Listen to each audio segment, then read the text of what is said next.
2월 8일부터 부활절까지 우리가 누가복음을 묵상할 수 있는 은혜로운 시간들이 주어졌습니다. 누가복음은 참 은혜로운 복음서입니다.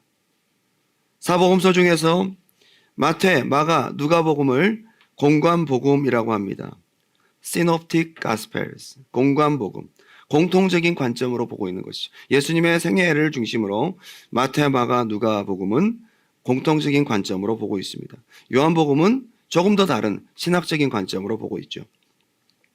중복되는 부분도 많습니다. 읽다 보면 왜 이게 여기 있지? 서로 헷갈리는 부분도 있습니다. 왜 그럴까요? 각 복음서가 듣는 수신자에 따라서 복음을 코멘트해야 되는 목적과 내용들이 각각 다르기 때문입니다. 그래서 세 개의 공간 복음서 마태, 마가, 누가복음은 서로를 보증하고 서로를 보완하는 존재들인 것이죠. 마가복음이 가장 먼저 쓰여졌을 것이라고 보여집니다. 베드로의 영적 아들이나 마찬가지였던 마가가 베드로를 통해 들었던 생생한 예수님의 이야기들을 기록해야 되겠다는 강한 성령의 감동을 받게 되었고 AD 55년경에 마가복음을 쓰게 됩니다. 종으로 오신 예수, 구원의 사명을 감당하기 위해서 섬김의 종으로 오신 예수를 그려주고 있습니다. 굉장히 짤막하지만 굉장히 복음서의 뼈대를 이루고 있는 마가복음이 먼저 쓰여진 것입니다. 그 다음 시간 순서상으로 마태복음이 쓰여졌으리라고 생각됩니다. AD 58년경 약 3년 정도 뒤에 목적을 가지고 마태가 마태복음을 기록하게 됩니다. 마가다락방의 성령의 역사를 통해 놀랍게 복음이 확산되어지고 많은 유대인들이 복음을 받아들이기 시작한 시점입니다. 그리고 또 예수에 대해 알고자 하는 유대인들에게 이분은 구약의 예언의 성취이시며 혈통 또한 아브라함과 다윗의 자손임이 분명하다. 이분은 하나님이 보내신 예전부터 약속한 선지자들이 예언한 그 메시아이다 라는 것에 대한 정통성을 설파하며 이분이 바로 다윗의 자손 우리의 왕이시다. 그것을 얘기하고 있는 것이 마태복음입니다. 그래서 처음 시작부터 혈통을 강조하죠. 아브라함, 다윗, 바벨론 유수, 이 유대인의 역사를 얘기를 하면서 그 혈통을 따라오신 이분이 바로 구약 예언의 성취 메시아이다. 그걸 보여주고 있습니다. 그런데 복음이 전파되기 시작하고 예루살렘, 유다, 사마리아, 이방 지역으로 선교가 확장되기 시작하면서 많은 이방인들이 복음을 받아들이고 예수를 구주로 영접하기 시작합니다. 누가는 바로 2차 선교 여행 때 함께 합류한 수리아 출신의 이방인 의사였습니다. 그가 바울과 함께 로마에까지 가게 되고 바울의 최후 순간까지 바울의 주치의로서 옆을 지키게 됩니다. 진정한 선교사라고 볼 수 있습니다. 그가 마가복음에서 아쉬운 점을 보강하기 위해서 붓을 들었고 이방인 대표인 데오빌로, 헬라인을 대표하는 사람이죠. 수신자를 대상으로 누가복음을 집필합니다. 당연히 누가가 강조하고 싶었던 가장 중요한 포인트는 뭐냐면 복음의 보편성이라는 거죠. 이 복음은 유대인들만을 위한 것이 아니다. 유대인들만을 위한 것이 아니라 모든 인류를 위한 것이다. 모든 인류를 위한 복음이다. 호흡 있는 모든 영적 존재인 인간은 복음이 필요하다. 그것을 얘기하고 있는 것입니다. 굉장히 선교적인 관점인 것이죠. 그는 선교사이기 때문입니다. 이 복음은 누구나에게 필요하고 누구나에게 전파돼야 될, 땅끝까지 전파돼야 될 영생의 복음이다라는 것을 누가는 코멘트를 달며 누가복음을 쓰게 되는 것이죠. 벌써 족보부터 마태복음과 확연한 차별성을 두고 있습니다. 마태복음은 아브라함, 다윗, 이스라엘의 역사에 국한되어 있지만 누가복음은 3장에 예수로부터 시작된 마리아의 족보를 포함한 혈통보다는 믿음이라는 거죠. 그리고 어디까지 올라갑니까? 아담까지 올라갑니다. 아담의 자손이 모든 인류에게 이 복음이 필요하다는 얘기입니다. 유대인 남자보다 특별히 강조되는 계층들이 있습니다. 소외계층, 가난한 자, 여자, 어린아이들이 더 많이 등장합니다. 정통 유대인들보다 사마리아인, 삭개오, 구원받은 강도까지 복음은 이른 자들에게도 전파될 수 있다라는 것에 대한 가능성을 누가복음은 열어주고 있습니다. 오늘 제가 말씀드리고 싶은 것은 이렇게 모든 호흡 있는 영적 존재인 사람에게 반드시 필요하고 절대적인 생명이 되는 이 복음의 시작을 누가는 어떻게 시작하고 있는가? 누가는 이것을 어떻게 설명함으로 시작하고 있는가를 우리가 함께 보았으면 좋겠습니다. 모든 시작은 설렘과 두려움이 공존하는 하나의 지점이라고 볼 수 있습니다. 시작을 준비하는 데 많은 생각과 공을 들입니다. 특별히 글을 쓰는 사람. 중요한 글을 시작하면은 이미 전체적인 그림이 있습니다. 그리고 그 그림이 분명히 있다면 시작 안에는 어쩔 수 없이 드러나는 저자의 분명한 의도와 목적이 있을 수밖에 없다는 것이죠. 모든 사람에게 꼭 필요한 이 생명의 복음, 이 복음을 설명함에 있어서 성령께서는 누가를 통해 중요한 컨셉을 이 시작점에 반영하도록 감화감동하신 것이 아닐까 우리는 생각하게 됩니다. 누가의 또 다른 책인 사도행전은 누가복음과 자연스럽게 연결됩니다.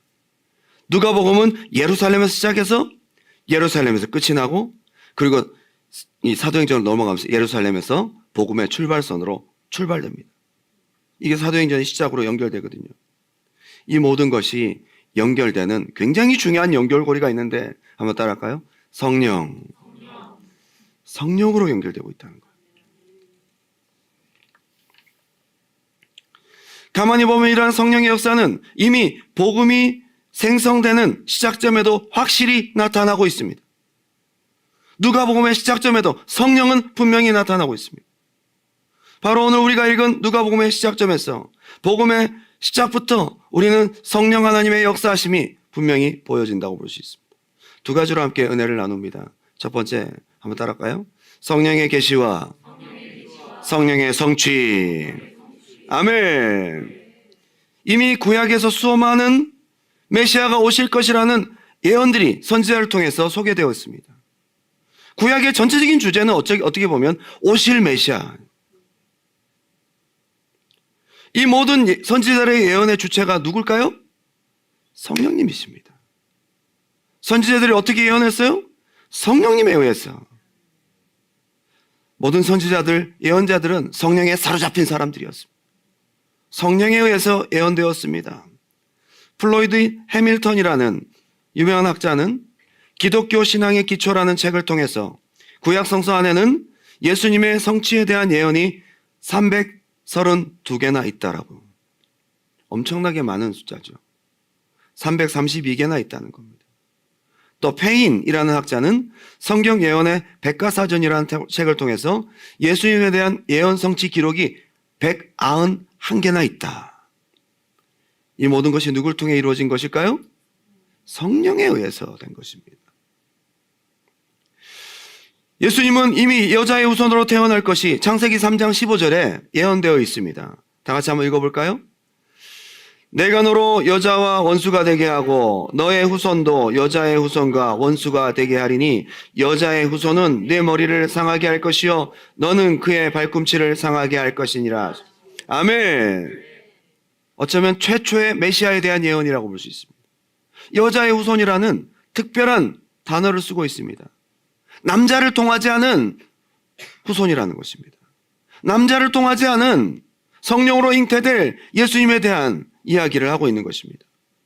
그런데 성취가 갈라디아 4장 4절에 이렇게 되어 있습니다. 때가 참에 하나님이 그 아들을 보내사 여자에게서 나게 하시고 율법 아래 나게 하셨다. 그리고 처녀로 태어난다는 것이 성령으로 이사야를 통해서 예언되고 있습니다. 7장 14절 그러므로 주께서 친히 징조로 너에게 주실 것이라 보라 처녀가 잉태하여 아들을 낳을 것이요 그 이름을 임마누엘이라 하리라. 이사야가 예언한 거예요? 성령께서 이사야의 마음을 강하게 감동하신 것입니다. 성령의 예언인 것입니다. 예언의 성취가 마태복음 1장 18절 예수 그리스도의 나심은 이러하니라 그 모친 마리아가 요셉과 정혼하고 동거하기 전에 성령으로 잉태된 것이 나타났더니 처녀가 아들을 낳게 된 것입니다. 베들레헴에서 태어나게 될 것이다 라는 것이 미가서 5장 2절에 성령에 의해서 미가를 통해 예언되고 있습니다. 베들레헴 에브라다야 너는 유다 족속 중에 작을지라도 이스라엘을 다스릴 자가 내게서 내게로 나올 것이라. 그는 그의 근본은 상구의 태초이니라.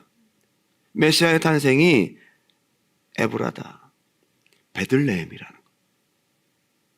이 역시 성령으로 예언된 것입니다. 그리고 마태복음 2장 4절에 그것이 이렇게 성취되었다고 얘기하고 있습니다. 왕이 모든 대제사장과 백성의 서기관들을 모아 그리스도가 어디서 나겠느냐 물으니 이르되 유대 베들레헴이오니 이는 선지자로 이렇게 기록된 바 또 유대 땅 베들레헴아 너는 유대 고을 중에서 가장 작지 아니하도다. 네게서 한 다스리는 자가 나와서 내 백성 이스라엘의 목자가 되리라 하였음이니이다. 미가서 5장 2절을 인용하고 있어요. 그 예언의 성취가 이루어졌습니다. 성령의 계시입니다. 성령의 계시입니다. 누가복음의 시작은 마태복음과 확연한 차이를 이렇게 보여주면서 출발합니다. 성령의 계시라는 거예요. 참고로 마태복음은 유대적 혈통을 족보를 말하면서 예수의 출생을 소개했고 주의 사자가 누구에게 현몽하죠? 유대인인 요셉에게 현몽합니다. 이미 성령으로 잉태된 마리아를 데려오라고 얘기를 하는 거죠. 이게 마태복음이라면 누가복음은 1장 5절에서 20절까지 가장 먼저 시작되는 계시의 내용이 세례 요한의 출생을 예고하면서부터 시작됩니다. 이 역시 구약의 예언 내용을 따로 인용하지 않고 했지만 천사 가브리엘을 통해서 이 모든 것이 계시되는데 가만히 보면 천사를 통한 계시 같지만 이 계시의 주체가 성령 안에서 이루어진 계시임을 우리는 알아야 합니다. 역시 성령을 통한 계시로 누가복음은 출발되고 있습니다. 그리고 이어서 그 같은 천사가 6개월 뒤에 누가복음 1장 26절에 마리아에게 찾아갑니다. 마리아에게 예수 탄생에 대한 계시를 전해주면서 너가 성령으로 잉태될 것이라는 메시지를 전해줍니다. 그렇습니다. 천사를 통한 계시 같지만 계시의 주체이신 성령 안에서 이루어진 명확한 계시라는 거예요. 성령의 계시를 천사는 전달하고 있는 것뿐입니다. 누가복음 처음부터 성령의 계시라는 것을 우리에게 말해주고 있습니다. 누가복음 1장 35절 다 같이 한번 읽어볼까요? 시작. 천사가 대답하여 이르되 성령이 네게 임하시고 지극히 높으신 이의 능력이 너를 덮으시리니 이러므로 나실 바 거룩한 이는 하나님의 아들이라 일컬어지리라. 아멘. 성령께서 너를 덮으실 것이다. 천사의 계시가 아닌 성령의 계시인 것입니다. 여러분, 여기서 우리가 다시 분명히 알고 정리해야 될 것이 있습니다. 예수 그리스도 생명의 복음의 계시자는 누구냐 하면 성령님이라는 거예요. 성령님이라는 것입니다. 성령을 통한 계시를 받을 때 한번 따라합시다. 복음이 복음된다. 복음이 생명의 복음이 되는 것은 성령의 계시 때문이라는 거예요. 너무 심플하지만 너무 알고 있는 내용 같지만 굉장히 중요한 것입니다. 복음은 이론이나 지식이나 인간의 말로 되는 정보 전달이 아니라는 거예요. 말을 통한 내용과 단순한 지식 전달, 정보 전달로 그런 지식적인 알물 통해서 복음이 복음되는 것이 아니라는 거예요. 한번 따라합시다. 성령의 계시를 통해. 고린도전서 2장 4절 5절 내 말과 내 전도함이 설득력 있는 지혜의 말로 하지 아니하고 그렇죠. 논리적이고 이론적인 정보 전달이 아니라는 거예요. 똑같은 이분이 메시아다. 이분이 그리스도다. 똑같은 내용 같지만 성령의 계시가 아닌 사람의 말과 지혜는 아니라는 것입니다. 다만 성령의 나타나심과 능력으로 하여 너의 믿음이 사람의 지혜에 있지 아니하고 다만 하나님의 능력에 있게 하였노라. 아멘. 이 시간 하나님의 말씀을 나누는 이 시간은 사람이 여러분들에게 하나님 말씀의 지식을 전달하는 정보 전달의 시간이 아니라는 겁니다. 성령께서 주의 종을 통해 계시를 통해 말씀을 전파하는 시간이라는 거예요. 중요한 것은 성령의 계시가 이토록 중요한 이유, 사람의 말과 사람의 지식이 복음이 아니라는 거예요. 성령의 계시가 이토록 중요한 차이점을 내는 이유는 뭐냐면 이 복음의 계시가 곧 실체가 되도록 역사하시는 분이 성령님이시라는 거예요. 성령의 계시는 곧 복음의 생명력이 발휘되고 복음의 실상으로 이루어지게 됩니다. 성령이 계시하실 때 성령이 실체가 되게 하신다는 거예요. 굉장한 차이죠. 사람의 지식 전달과 사람의 정보 전달은 그 사람이 그것을 실제로 만들 능력이 없어요. 그러나 성령께 주시는 계시는 성령이 그것을 실체로 만드는 복음의 능력이 되신다는 겁니다. 마태복음 1장 18절, 예수 그리스도의 나심은 이러하니라 그 모친 마리아가 요셉과 정혼하고 동거하기 전에 성령으로 잉태된 것이 나타났더니. 성령의 계시가 성령의 잉태로 이어진 것을 보여주고 있습니다. 그런데 누가복음은 이것을 더 디테일하게, 이 성령이 잉태되는 이 계시가 실체가 되는 순간을 더 디테일하게 소개하고 있습니다. 누가복음 1장 35절입니다. 천사가 대답하이르되 성령이 내게 임하시고 지극히 높으신 이의 능력이 너를 덮으시리니 이러므로 하실 바 거룩한 이는 하나님의 아들이라 일컬어지리라. 보라 내 친족 엘리사벳도 늙어서 아들을 배웠느니라. 본래 임신하지 못한다고 알려진 이가 이미 6달이 되었나니 대저 하나님의 모든 말씀은 능하지 못하심이 없느니라. 38절, 마리아가 이르되 주의 여종이오니 말씀대로 내게 이루어지다 하매 천사가 떠나가니라.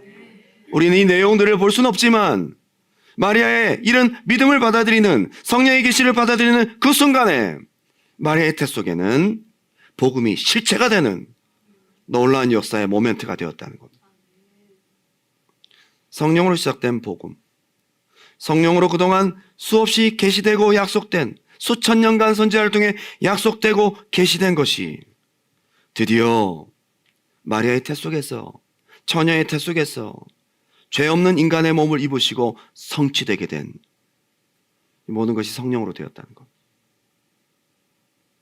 사람이 전하는 지식, 사람이 전하는 계시, 이것은 그냥 지식에 머무르지만 성령이 전하는 계시, 성령이 전하는 지식은, 복음은 성령께서 이루시는 실체가 된다는 겁니다. 우리가 복음, 그리고 예수 그리스도의 메시아 되심을 사람의 말로, 이론적 지식으로 전달하면 아무런 생명력이 없다는 겁니다. 성령이 주시는 계시를 받음으로 우리 안에 복음은 실상이 되고 우리 안에 영생이 되고 실제적인 생명이 된다는 것입니다. 오늘 누가복음은 이걸 우리에게 말해주고 있습니다. 이렇게 복음은, 한번 따라합시다. 성령으로 시작되었다. 우리가 잘 알고 있는 감리교의 창시자 존 웨슬리, 그는 옥스퍼드 대학을 졸업하고 그 대학의 철학과 성경 원어 교수가 됩니다. 신학자가 된 거죠. 그리고 그 선교사의 꿈을 품고 신대륙을 가게 됩니다. 미국으로 건너가게 됩니다. 그는 성경을 잘 알고 있는, 원어를 꿰뚫어 보고 있었던 신학자였고 복음에 대해서 너무도 잘 알고 있는 사람이었습니다. 그러다가 미국 선교를 위해서 1735년 10월 런던을 떠나게 됩니다. 약 3달간에 걸친 대서양 횡단이 있었습니다. 미국에 도착하기 불과 10일 전에 1736년 1월 25일 심한 풍랑을 만나게 됩니다. 죽음의 공포가 그를 사로잡습니다. 막상 죽음이라는 극한의 공포가 닥쳐올 때에 그동안 알고 있었던 복음이라는 신학에 대해서 지식, 알고 있었던 이 복음은 천국에 대한 실상이 자기 안에 없음을 발견하게 하는 하나의 지식이었다는 것을 또한 발견하게 됩니다.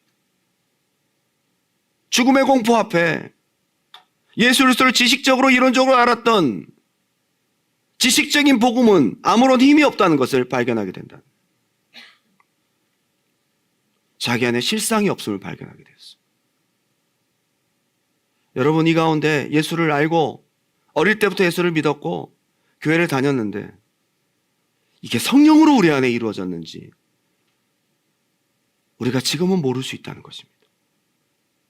그런데 배 한편에 배가 지금 움직이면서 파도가 막 들어오고 배가 가라앉아가고 있는 이 무서운 상황에서도 평안히 기도와 찬송을 부르며 있었던 한 무리가 있었습니다.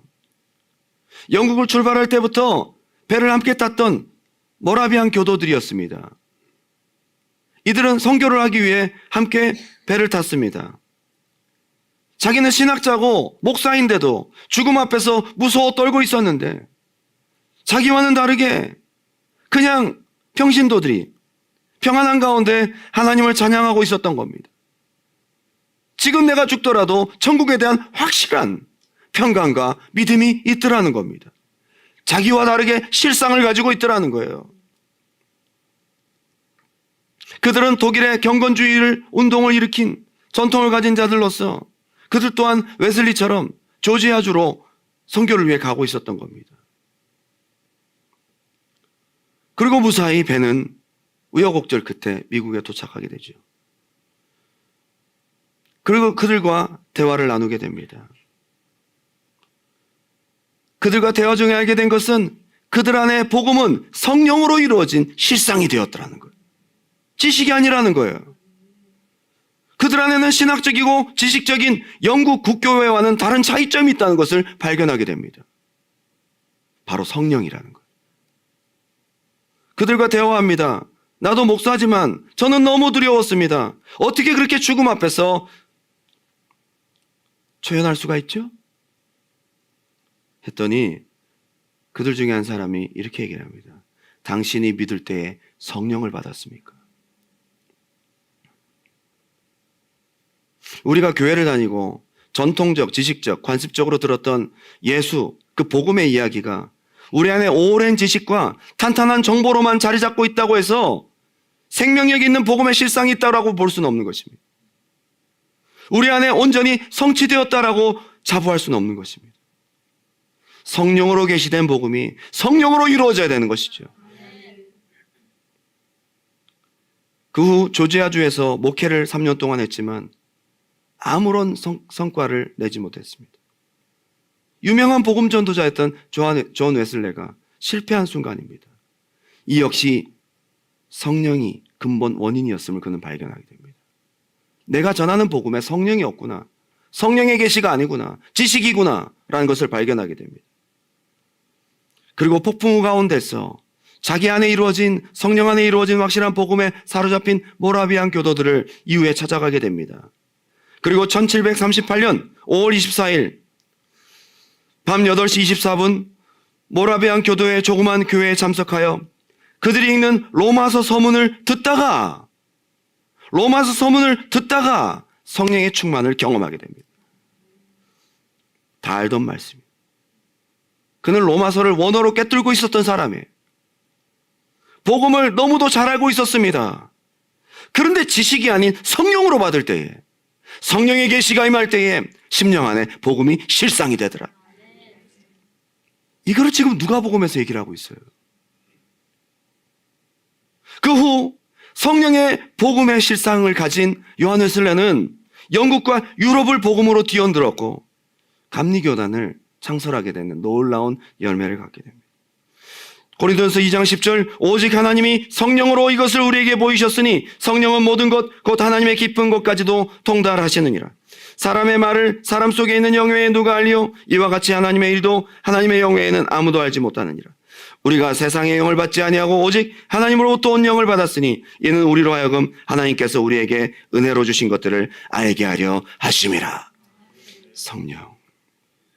누가복음에는 이 시작점에서 또 하나의 중요한 단서를 우리에게 보여주고 있습니다. 두 번째, 한번 따라할까요? 성령 안에서의 믿음의 고백. 이게 진짜 중요하다는 것을 복음서의 시작에 보여주고 있습니다. 오늘 우리가 읽었던 본문을 포함해서 누가복음 1장과 2장에 가장 중요한 하이라이트 장면 하나를 꼽으라면 바로 가브리엘 천사가 마리아에게 찾아간 성령의 계시가 전달되는 장면, 그리고 믿음으로 받아들이는 장면일 것입니다. 수천 년 구약의 예언들이 이어져 오다가 마지막 계시의 바톤이 마지막 주자인 마리아에게 딱 전달되는 장면, 극적인 장면입니다. 그동안 귀로 듣던 성령의 계시가 이제 마지막 주자인 마리아에게 실상이 되는 순간입니다. 다시 읽겠습니다. 누가복음 1장 27절. 다윗의 자손 요셉이라는 약혼한 사람과 약혼한 처녀에게 이르니 그 처녀의 이름은 마리아라. 그에게 들어가 이르되 은혜를 받은 자의 평안할지어다. 주께서 너와 함께 하시도다 하니 처녀가 그 말을 듣고 놀라 이런 인사가 어찌함인가 생각하며 천사가 이르되 마리아여 무서워하지 말라. 네가 하나님께 은혜를 입었느니라. 보라 네가 잉태하여 아들을 낳으리니 그 이름을 예수라 하라. 그가 큰 자가 되고 지극히 높으신 이의 아들이라 일컬어질 것이요 주 하나님께서 그 조상 다윗의 왕위를 그에게 주시리니 영원히 야곱의 집을 왕으로 다스리실 것이며 그 나라가 무궁하리라. 지금까지 수없이 많이 예언했던 선지자들의 예언들을 축약하여서 천사가 마리아에게 전달합니다. 성령의 계시입니다. 성령의 계시인 것입니다. 마리아의 고백. 다 같이 한번 읽어볼까요? 누가복음 1장 38절 시작. 마리아가 이르되 주의 여종이오니 말씀대로 내게 이루어지다 하매 천사가 떠나가. 아멘. 바로 이 장면이 하나님의 말씀의 계시가 성령의 계시가 실체가 되는 순간입니다. 성령의 계시가 믿음의 고백을 통해 실체가 되는 순간입니다. 너무도 결정적인 순간, 극적인 순간이 아닐 수 없습니다. 여러분 오늘 이 읽었던 마리아의 수태고지 마리아의 고백은 다른 복음서에 없습니다. 오직 누가복음에만 있습니다. 누가복음에만 있는 이 장면. 왜 누가복음은 이 마리아의 믿음의 고백을 돋보이게 소개하고 있을까요? 누가복음은 복음을 이루는 주인공이 혈통, 출신, 신분 그 어떤 것과도 상관이 없는 오직 믿음 하나를 강조하기 위해서. 복음을 받아들일 모든 존재에게는 어떤 조건이 필요가 없습니다. 한번 따라할까요? 오직 믿음. 이거 하나를 강조하기 위해서 마리아를 등장시킨 거예요. 이방인이건 로마인이건 구스인이건 사마리아인이건 여자이건 아이들이건 가난한 자인지 소외받는 자인지 세리이든지 심지어 강도이든지 성령으로 전해주시는 복음의 계시를 믿음으로 받고 고백하는 자에게 성령으로 전하는 복음의 계시를 믿음으로 받고 고백하는 자에게 오직 믿음의 고백이 있을 뿐입니다. 이것만 유일한 조건이라. 모든 이방인들에게 복음이 전파되기 위한 가장 중요한 조건입니다. 모든 조건을 초월한 믿음 하나, 믿음의 고백 하나인 것입니다. 가만히 보면 누가복음 1장, 2장에 찬양과 성령 안에서의 고백의 내용의 중심이 굉장히 많아요. 누가복음에서 강조된 복음의 중요한 특징은 한번 따라합시다. 찬양의 복음, 고백의 복음, 1장, 2장을 가득 채우고 있어요. 가장 먼저 등장한 사가랴에게 가브리엘에게 전한 성령의 계시가 있었습니다. 그런데 이 사가랴가 믿음의 고백을 하지 않죠. 저도 나이가 많고 와이프도 나이가 많습니다. 이게 안 됩니다 라고 얘기를 하죠. 그랬더니 나는 하나님을 섬기는 가브리엘이야. 너 잠시 동안 벙어리가 되라. 그리고 아들을 이름을 요한이라고 해라. 이러고 진짜 벙어리가 됐잖아요. 성령의 계시는 이렇게 실상이 되는 걸 자기가 경험한 거예요. 그걸 실제 엘리사벳이 임신을 하게 되잖아요. 사가랴에겐 굉장히 중요한 믿음의 체험입니다. 그리고 이름을 뭘로 지을까 하다가 사람들이 막 논의하고 있을 때 이름 잘못 지으면 큰일 나거든요. 빨리 자기가 이 말을 해야 되니까 요한이라고 서판을 가져다가 막 적어요. 순종한 것입니다. 그 예언을 믿음으로 실천한 것입니다. 그러자마자 입이 풀려서 그때부터 고백을 하기 시작하죠. 그동안 못했던 고백들을 막 하기 시작합니다. 자, 누가복음 1장 64절. 이에 그 입이 곧 열리고 혀가 풀리며 말을 하여 하나님을 찬송하니 그 근처에 사는 자가 다 두려워하고 이 모든 말이 온 유대 산골에 두루 퍼지매 듣는 사람이 다 이 말을 마음에 두며 이르되 이 아이가 장차 어찌 될까 하니 이는 주의 손이 그와 함께 하심이라. 그 붙인 사가랴가 한번 따라합시다. 성령의 충만을 받아 예언하여 이르되. 그리고 뒤에 메시아에 대한 고백이 쫙 이어집니다. 믿음의 고백이 이어진다 이 말. 누가복음은 성령의 계시의 전달 방법도 중요하지만 이걸 믿음으로 받고 믿음으로 고백하는 사람의 믿음의 반응도 중요하게 보고 있어요. 복음이 복음되기 위한 굉장히 중요한 조건입니다. 여러분 우리에게는 혈통, 출신, 과거 다 필요 없어요. 오늘 이 시간 복음을 듣는 여러분의 믿음, 믿음의 고백, 성령의 계시를 믿음으로 받을 때에 이것은 우리 안에 실상이 된다는 것. 위대한 것입니다. 그리고 아까 사가랴의 믿음 없는 그런 모습과 대조적으로 마리아가 고백하는 내용이 바로 나오죠. 주의 계집종이오니 그 말씀대로 내게 이루어지이다. 와, 이 순간에 수천 년간 이어오던 성령의 계시가 확 임해버리는 거예요. 그리고 얼마 후에 마리아가 임신하자마자 만삭이 된 엘리사벳을 찾아갑니다. 위로가 필요했겠죠. 이런 것들이 엘리사벳도 성령으로 잉태되었으니까, 그죠? 이런 것들을 물어볼 필요가 있겠죠. 누가복음은 엘리사벳이 마리아를 맞이하는 장면에 믿음의 고백을 또 소개하고 있어요. 여러분, 누가복음은요, 믿음의 고백이 계속 이어지고 있어요. 성령 안에서의 고백이 계속 이어지고 있어요. 이걸 지금 강조하고 있단 말이에요.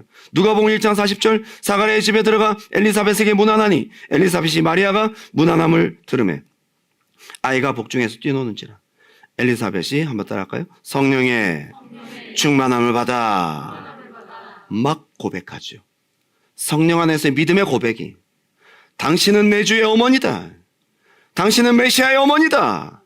당신은 지금 메시아를 임신했다. 믿음의 고백을 막 하고 있습니다. 여러분, 누가복음은 우리에게 아주 중요한 것을 우리에게 보여주고 있어요. 성령의 계시, 성령이 주시는 복음의 계시 앞에 한번 따라합시다. 믿음으로 받고 믿음으로 고백. 이걸 통해 복음이 복음되어지는 중요한 모멘트를 우리에게 소개하고 있는 거예요. 복음의 사람, 복음을 여러분 안에 실상으로 이루는 사람 누구일까요? 성령의 계시로 주시는 말씀들을 아멘으로 받고 시인과 고백으로 받아들이는 사람. 누가가 선교를 하면서 가장 중요한 복음 전파의 과정으로 이걸 발견한 거예요. 바울이 부활의 복음, 예수 그리스도의 메시아 되심을 전파할 때에 말씀을 그런가 하여 듣고 간절한 마음으로 믿고 받아들이는 자들에게서 복음이 그들의 심령 가운데 실상이 되는, 마치 마리아의 태 속에 복음이 실상이 되는 것처럼 그 심령에 하나님 나라가 실제가 되는 것을 누가는 수도 없이 보았습니다. 그것을 누가복음의 복음의 시작에서 소개하고 있는 거예요. 누구든지 믿고 시인하기만 하면 복음이 생명이 되고 심령 가운데 본어게인 된 놀라운 역사가 성취되는 것을 그는 이방인, 사마리아인, 구스인, 마게도니아인, 소아시아인 2차, 3차 선교를 통해서 다 보았습니다. 그래서 이걸 소개하고 있는 거예요. 로마서 10장 8절, 그러면 무엇을 말하느냐? 말씀이 내게 가까워 네 입에 있으며 네 마음에 있다 하였으니 곧 우리가 전하는 믿음의 말씀이라. 성령에 계시죠? 9절, 네가 만일 네 입으로 예수를 주로 시인하며 또 하나님께서 그를 죽은 자 가운데 살리신 것을 네 마음에 믿으면 구원을 얻으리라. 10절 다 같이 읽을까요? 시작. 사람이 마음으로 믿어 의에 이르고 입으로 시인하여 구원에 이르느니라. 아멘. 이것을 누가복음 1장 2장에 소개하고 있어요. 마치 숨은 그림처럼 우리에게 소개하고 있어요. 전 그것을 발견하고 오늘 여러분들에게 함께 공개합니다. 성령께서 전해주시는 계시의 복음을 받을 때에 믿음으로 아멘하는 것이 얼마나 중요한 것인지를 우리에게 보여주고 있습니다. 다른 조건 다 필요 없어요. 오늘 이 자리에 어떤 모습으로 오셨든지 하나님의 말씀을, 성령의 음성을 들을 때에 그대로 믿고 아멘하는 여러분 되시기 바랍니다. 이게 하나님의 말씀이 여러분 속에 실상이 되는 중요한 과정이라는 것입니다. 그 시간에 복음의 역사가 이루어집니다. 한번 따라할까요? 아멘. 말씀대로 내게 이루어지이다. 여러분, 저는 예배의 시간, 복음을 듣는 시간, 성령의 음성을 듣는 시간, 말씀을 듣는 그 시간에 아멘하는 여러분의 입술 가운데, 여러분의 심령 가운데 하나님 말씀의 생명이 실상이 되는 줄 믿습니다. 이 시간이 얼마나 중요한지 몰라요? 설교가 끝나고 찬양하는 고백의 시간, 설교가 끝난 다음에 예수 그리스도를 우리 마음 가운데 모시며 주신 말씀들을 우리 마음 가운데 품으며 그것을 믿음으로 고백하는 짧은 기도의 시간이 얼마나 중요한지를 저는 누가복음을 통해서 다시 한번 깨닫게 됩니다. 할렐루야. 이제 결론을 맺으면서 누가복음에서 이 믿음의 고백은 여러분 2장에도 계속 이어집니다. 이 믿음의 고백은 계속 이어져요. 여러분 가만히 보십시오. 1, 2장 전체가 다 복음 앞에 반응하는 믿음의 고백들이에요. 밤에 야간 잡아가던 천사들이 밤에 야간 잡아가는 목자들에게 천사가 찾아갑니다. 예수님이 탄생하셨다는 거죠. 근데 중요한 것은 그 천사들의 고백도 중요하지만 그 찬양과 천사들의 성령의 계시 앞에서 목자들의 반응도 중요해요. 누가복음 2장 15절 천사들이 떠나 하늘로 올라가니 목자가 서로 말하되 이제 베들레헴으로 가서 주께서 우리에게 알리신 바 이 이루어진 일을 보자. 믿음으로 확 받아들인 거예요. 이들은 힘든 사람들입니다. 가난하고 어려운 사람들입니다. 가난한 자에게 복음이 전파된 것이죠. 그들은 그대로 아멘하고 움직입니다. 그리고 16절 빨리 가서 마리아와 요셉과 구유의 누인 아기를 찾아서 보고 천사가 자기들에게 이 아이에 대해서 말한 것을 전했다는 믿음의 고백인 것입니다. 그 다음에 바로 시므온의 고백이 누가복음 2장 21절부터 35절까지 긴 장 동안 시므온의 고백이 이루어집니다. 그는 성령의 위로를 기다리던 사람은 성령의 감동으로 그가 성전에 들어갔더니 난지 8일 된 예수님이 거기 계십니다. 이가 바로 메시아다. 믿음의 고백을 또 합니다. 그리고 바로 다음에 38절부터 84세 된 선지자, 여선지자 안나의 고백이 이어집니다. 하나님께 감사하고 예루살렘의 속량을 바라는 모든 사람들에게 그에 대하여 말하니라. 믿음의 고백입니다. 여러분 누가복음 1장 2장 복음의 시작에는 성령으로 전해진 그 복음 앞에 그 계시 앞에 믿음으로 고백하는 사람들의 고백이 가득 차 있습니다. 고린도전서 12장 3절 다 같이 읽고 마칠까요?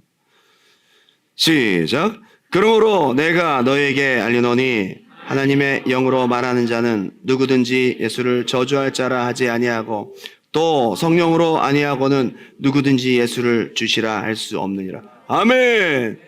성령의 계시를 받는 예수 그리스도께서 메시아 되심을 듣는 여러분의 귀를 통해 여러분의 심령 가운데